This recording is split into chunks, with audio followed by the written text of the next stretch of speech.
স্বাস্থ্য পরীক্ষার কাজ শুরু হলো বারাসাত উড়ালপুলের। প্রতি সপ্তাহে শুক্রবার মধ্যরাত থেকে সোমবার ভোর পর্যন্ত এই সংস্কারের কাজ চলবে।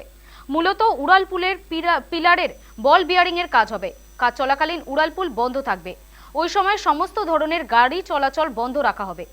আগামী 40 দিন পর্যন্ত স্বাস্থ্য পরীক্ষার কাজ করবেন পূর্ত দপ্তরের বারাসাত ডিভিশনের ইঞ্জিনিয়াররা।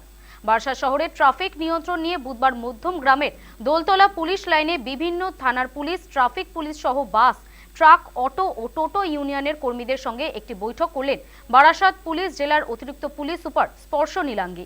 প্রায় 2 দশক বয়সী এই ফ্লাইওভারের একাধিকবার সংস্কারের কাজ হয়েছে, কিন্তু বছর 2 ধরে তেমন কোনো সংস্কার হয়নি। ফ্লাইওভারের নিচে প্রচুর হকাররা ব্যবসা করেন।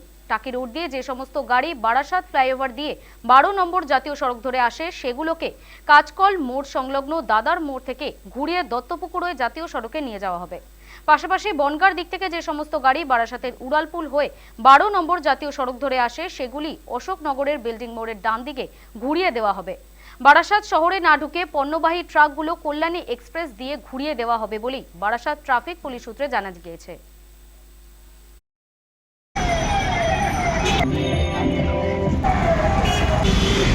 কতটা অসুবিধা হবে? হয়তো সমস্যা হবে। সমস্যা হবে। আপনি গাড়ি নিয়ে যাতায়াত করেন? না, আমি সাইকেল যাতায়াত করি।